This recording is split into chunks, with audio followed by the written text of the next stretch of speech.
صوبایي مشر صوبایي چیرمن حیات ثاني په منځ کې نښه زه ټولو کې اول خو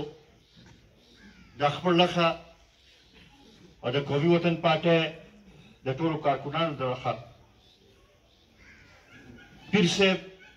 او د هغوی سره چې نن کم ګڼ شمېر عزتمند مشران او ځوانان موږ سره په قومي وطن پارټۍ کې شامل شو هغوی ته هرکلی م ویمه او دا یقینداني ورله ورکومه چې تاسو یو صحیح فیصله کړې ده او انشاءالله یو ځای به د دې پښتون قام د ترقۍ د سوکالۍ لپاره یو ځای به جدوجهد کوو به او انشاءالله دا قوم به د ترقۍ په لار روانه وکړه. پیر صاحب په مسلم لیگ نواز کې یو ډېر اوږد ساعت یې تېر کړی دی او ډېرې قربانۍ دي. بیا د هغې نه پسته په جماعت اسلامي کې هم دودي ډېرې قربانۍ دي. دودي په شانتې ښه سیاسي کارکن د یو پارټۍ اساسه وي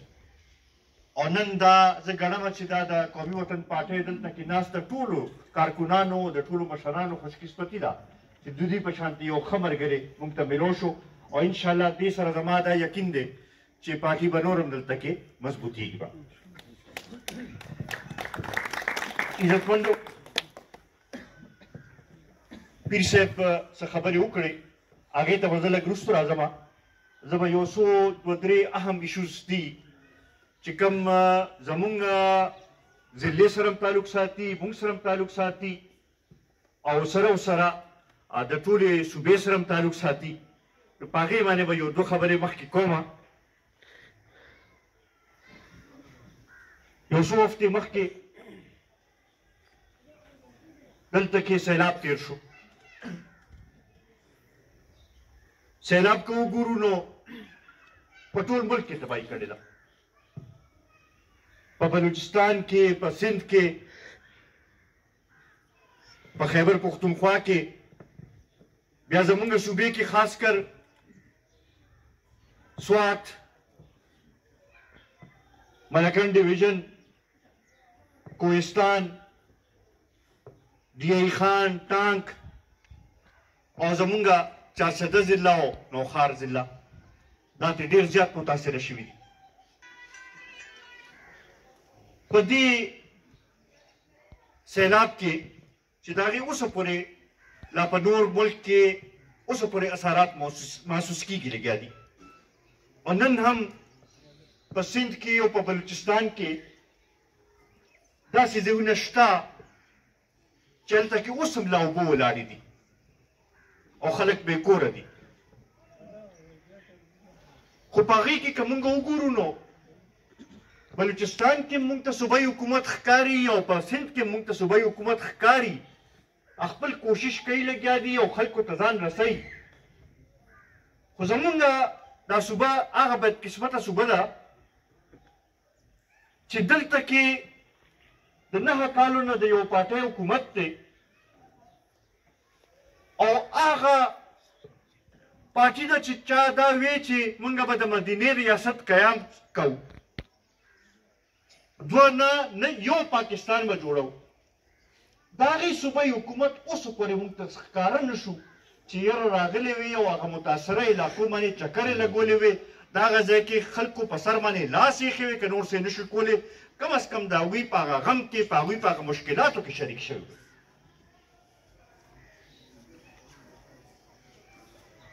او بله ورځ د پارټۍ مشر چارسدي ضلع ورته هغه وخت کې رایاد شوه چې خپل د الیکشن کمپین د جلسې لپاره راغی. د سیلاب په وخت کې زمونږ دا ضلع ورته نه وه یاد. بیا دغه شانتې که موږ وګورو نو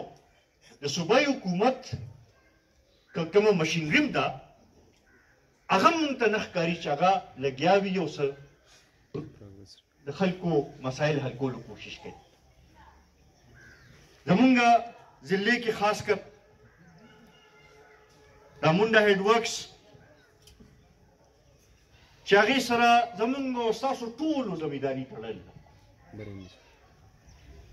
تقریباً 1,66,000 एकड़ ځمکه چې ده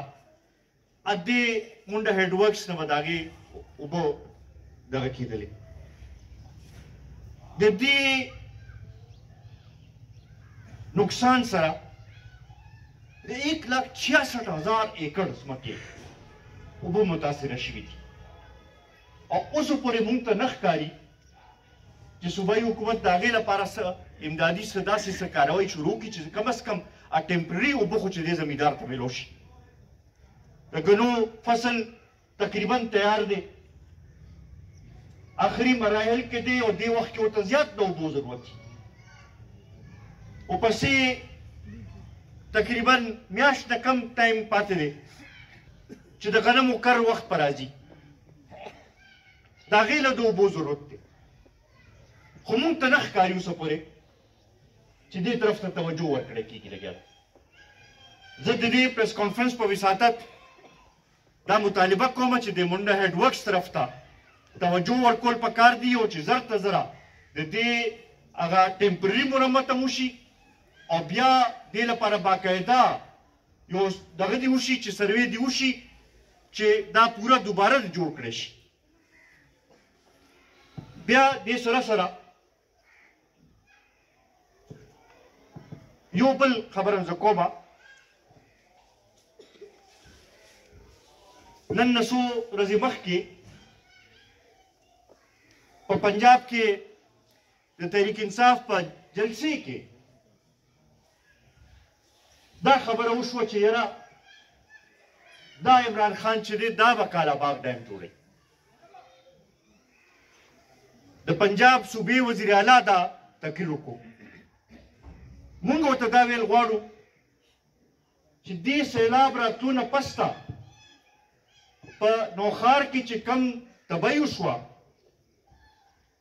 هغې خو دا ثابته کړه چې مونږ کمې چغې والې چې بی کالاباغ ډیم چې دی هغه زمونږ صوبې لپاره نقصان دی دې خبرې هغه نور هم ثابته کړه که دا کالاباغ جوړ شو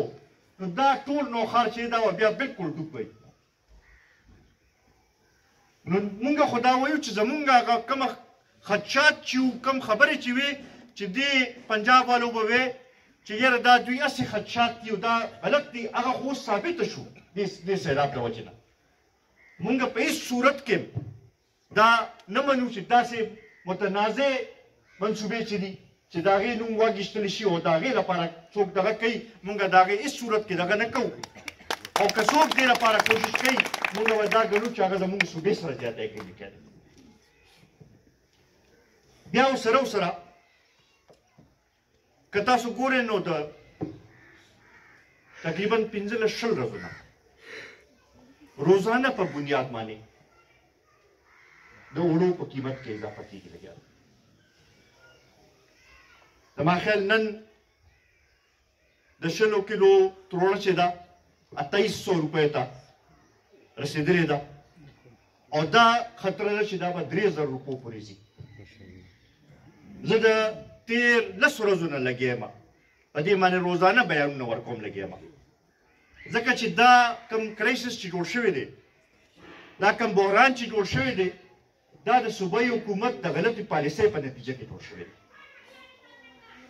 زمونږ صوبې ته 50 میلیون میټریک ټن غنم پکار وي د کال لپاره هغې کې 25% چې دی موږ د خپل پیداوار نه چې دی هغه دغه کوو 25% چې دی هغه د پنجاب دغه نه موږ اخلو حکومت نه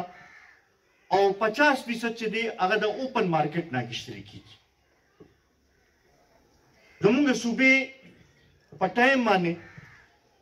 خپل سټاک وانه اخیستلو سټاک لا پیسې که ورکړي دي سټاک لا راغلی نو او دغه دوران کې چې کله وزیر اعظم راغی او هغه د ارزان وړو یو سکیم شروع کړو نو د هغې په مقابله کې زمونږ وزیر اعلی صاحب راپاڅېد ځکه چې په هغې باندې نوم بیا د بل چا کېدو نو هغه په مقابله کې هغه وایي چې نه ارزان تاسو هم ورکول شروع کړئ ډپارټمنټ ورته وویل چې موږ سره سټاک نشته او دې د وجې نه به بحران جوړېږي هغه خبرې باندې هیڅ قسمه دغه ونه کو او هغه مقابله شروع کو د هغې مقابلې دا نن نتیجه ده چې 300 ته دلته کې ورسېدو دا را روان یو څو ورځو کې 3,000 ته به ورسېږي. مونږ د دې بحران ټوټل ذمواري چې ده په صوبایي حکومت باندې اچو او مونږ دا ګڼو چې دا د دوی نااهلي ده او د دوی د نااهلۍ د وجې نه دا سلسله کېږي که په دې باندې را روان 10 ورځو کې دننه دوی کابو ونه موندلو نو بیا به د قومي وطن پارټۍ کارکنان چې دی به روډونو ته راوځي به او د دې خلاف به مونږ احتجاجي مظاهرې به کوو.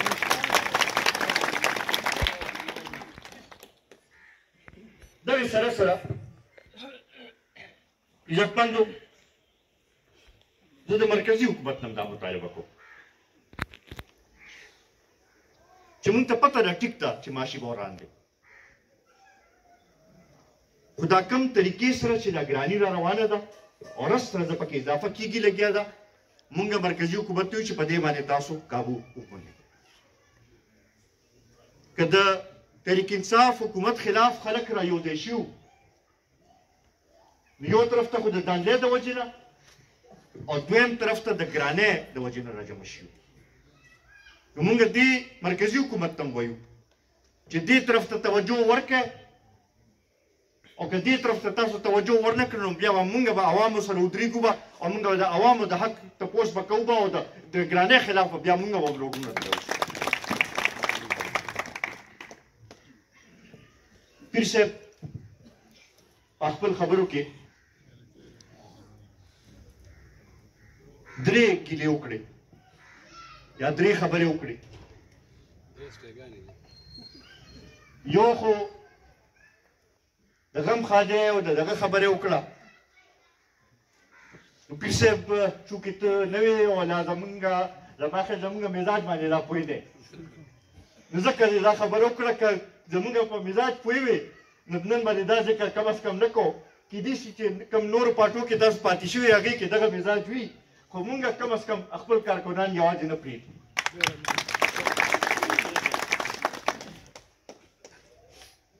څو پورې چې د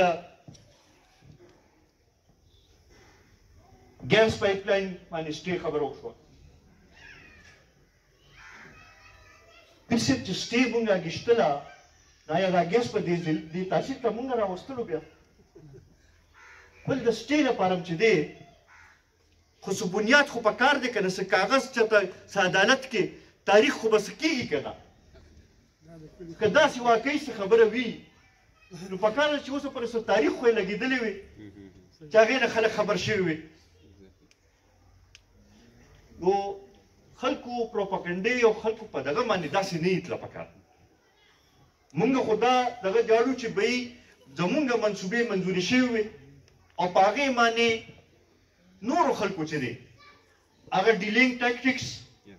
یا زمونږ په منصوبو باندې خپل بورډونه لګیا دي او خلکو ته وایي چې یاره دا مونږ دله وکړل حالانکې چې کاغذونه راوالی د هغې منظوري چې ده هغه د NA8 په وخت کې شوي دي یا د PK21 په وخت کې شوي دا کم نن چې ناست دي دوی که د NA8 MNA پاتې شوي یا د PK21 MPA پاتې شوي نو بیا به دا کار دوی کړي او که نه پاتې شوي نو بیا د کم از کم نوم دی دا دغه شانتې چې کوم د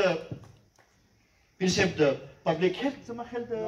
ټیوبویل تاسو خبره وکړه دا خو ما ته دا لومړنی ځل زما په نوټس کې چې دا خبره راغله خو پیر صاحب چې که دا د هغه وخت دی چې کله فی طوفان دغه شو نو هغه وخت کې خو دا حلقه نه مونږ سره وه نه مونږ دلته نه MNAs وو نه د MPAs وو نو بیا خو د هغه وخت دغه نه تپوس وکړئ چې دا چا دې کیسې اخیستې او چا دغه کړی دی زه خو دې مسلې نه نن لومړنی ځل ستاسو په وساطت سره خبر شوم دغه شانتې دا کوم روډ چې دی مونږ خو پیر صاحب په خپل وخت کې خاص کر د اریګیشن څه تقریبا د 500 ارب روپو منصوبې دلته کې شروع کړي چې په هغې کې د نیرونو وی د پولونو خبره وه او بیا په هغې کې د اریګیشن روډز چې دی هغې خبره هم وه مونږ هم دا تپوس کوو چې یو شی منظور دی ADP کې ریفلیکټ شوی دی پیسې مو راغلي دي چې ولې په هغې باندې کار نه کېږي آیا دا نن چې کم اسمبلو کې خلک ناست دي دا نااهله دي د دې د هغوی وضاحت وکړي او که نه د دې حکومتونو وله دا دغه نه ورکوي چې دا منصوبې وله سر ته ورسوي نو پکار چې بیا خو چې دی راوځي او احتجاج دې وکړي او د اسمبلیو نه د استعفاګانې ورکړي دغې نه بهتر ده چې کم از کم دا کارونه خو یې سر ته رسولی وي پیر صاحب مونږ که چا سره ښه نه شو کولی که نه نو بد کلم نه کوو او د دې ګواه چې دی زما خیال دلته کې ناست ټول ملګري دي زمونږ خو همیشه نه د شهید وطن حیات محمد خان شیرپو د وختو نه امداد هغه شوی دی چې که لږه موقع میلاو شوې او که ډېره موقع میلاو شوې ده کوشش هم دا کړی چې فایده قوم ته او عوامو ته ورسوم او د هغې ګواه زما خیال د دې صوبې هر یو ضلع ده او هر یو ځای دی چې هلته کې څنګه څه نښه زمونږ د لاس زمونږ د مشرانو د لاسه هلته کې موجود ده زه دې موقع نه دا هم یو فایده اوچتومه چې د هغه ټولو ملګرو د هغې ټولو مشرانو چې چا په هره سخته کې او په هره موقع باندې د پارټۍ سره ثابت قدم پاتې شوي دي پارټۍ باندې اعتماد کړی دی د جناب آفتاب احمد خان شیرپو باندې د اعتماد کړی دی د هغې ټولو ملګرو ډېر زیات مشکور یم او دا اوس هم چې کوم هغوی مهرباني وکړه او کوم طریقې سره چې هغوی په پارټۍ باندې ثابت قدم پاتې شوي دي نو هغې ته زه سلام پیش کوم او انشاءالله ستاسو دا قرباني به موږ همیشه همیشه یاد کړو زه یو ځل بیا